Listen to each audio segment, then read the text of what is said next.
2018ನೇ batch IPS ಅಧಿಕಾರಿ ಗುಂಜನ್ ಆರ್ಯ ಧಾರವಾಡ ಜಿಲ್ಲೆಯ ನೂತನ ಪೊಲೀಸ್ ವರಿಷ್ಠಾಧಿಕಾರಿಯಾಗಿ ಅಧಿಕಾರವನ್ನು ಸ್ವೀಕರಿಸಿದ್ದು ನಿರ್ಗಮಿತ ಎಸ್ಪಿ ಗೋಪಾಲ ಬ್ಯಾಕ್ಕೋಡ್ ಅಧಿಕಾರ ಹಸ್ತಾಂತರ ಮಾಡಿದ್ದಾರೆ. ಇನ್ನು ಗುಂಜನ್ ಆರ್ಯ ಮೂಲತಃ ಮಧ್ಯಪ್ರದೇಶದ ಅವರಾಗಿದ್ದು 2018ರ ಕರ್ನಾಟಕ ಕೇಡರ್ ಐಪಿಎಸ್ ಅಧಿಕಾರಿಯಾಗಿದ್ದಾರೆ. ಈ ಮೊದಲು ರಾಯಚೂರು ಜಿಲ್ಲಾ ಉಪ ಪೊಲೀಸ್ ವರಿಷ್ಠಾಧಿಕಾರಿಯಾಗಿ, ಚಿಕ್ಕಮಗಳೂರು ಹೆಚ್ಚುವರಿ ಪೊಲೀಸ್ ವರಿಷ್ಠಾಧಿಕಾರಿಯಾಗಿ ಸೇವೆ ಸಲ್ಲಿಸಿದ್ದಾರೆ.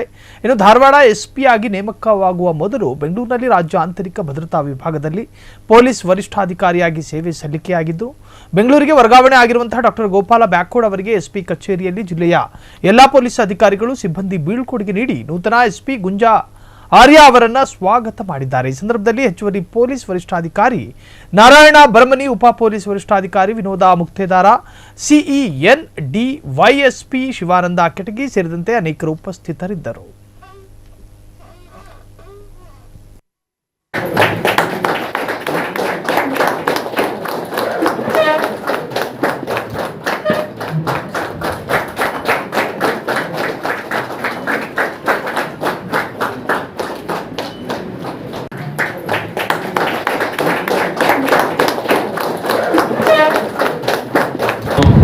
ಕಳೆದ 2 ವರ್ಷ ಇಷ್ಟು ಸಹಕಾರ ಕೊಟ್ಟಿದ್ದಾರೆ ಅಥವಾ ಏನು ಪ್ರಾಮಾಣಿಕವಾಗಿ ಕೆಲಸ ಮಾಡ್ತಾರೆ, ಇಂಟಿಗ್ರಿಟಿ ಜೊತೆಗೆ ಕೆಲಸ ಮಾಡ್ತಿದ್ದಾರೆ, ಅದೇ ಪ್ರಕಾರ ಕಂಟಿನ್ಯೂ ಆಗಲಿ.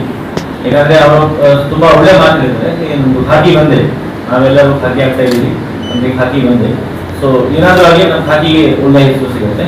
ಅದನ್ನು ನಾನು ನಿಮ್ಮ ಕಡೆಯಿಂದ ಎಕ್ಸ್ಪೆಕ್ಟ್ ಮಾಡ್ತೀನಿ. ಮತ್ತೆ ನಾನು ಕೂಡ 24/7 ಎಲ್ಲರ ಜೊತೆಗೋಸ್ಕರ ಅವೈಲೇಬಲ್ ಇದ್ದೀನಿ. ಯಾವಾಗ ಬೇಕು ಅವಾಗ ಫೋನ್ ಮಾಡಿ. ಸೊ ಬಟ್ ನಾನು ಪರ್ಸನಲ್ ನಂಬರ್ ನಾನು ಜಾಸ್ತಿ ಉತ್ತರ ಮಾಡಲ್ಲ. ಗವರ್ಮೆಂಟ್ ನಂಬರ್ಗೆ ನಾನು 24/7 ಅವೈಲೇಬಲ್ ಇರ್ತೀನಿ. ದಯವಿಟ್ಟು ಯಾವಾಗ ಫೋನ್ ಮಾಡಿ. ಮತ್ತೆ ಗೋಪಾಲ್ ಅವರಿಗೆ, ಅವರಿಗೆ ಫ್ಯಾಮಿಲಿಗೆ ಒಳ್ಳೆ ಆರೋಗ್ಯ. ಕ್ಷಣ ಕ್ಷಣದ ಸುದ್ದಿಗಳಿಗಾಗಿ ಫ್ರೀಡಂ ಟಿವಿ ಸಬ್ಸ್ಕ್ರೈಬ್ ಮಾಡಿ, ಲೈಕ್ ಮಾಡಿ ಹಾಗೂ ಫಾಲೋ ಮಾಡಿ. ಹೊಸ ಸುದ್ದಿಗಳ ನೋಟಿಫಿಕೇಶನ್ಗಾಗಿ ಬೆಲ್ ಐಕಾನ್ ಮೇಲೆ ಕ್ಲಿಕ್ ಮಾಡಿ.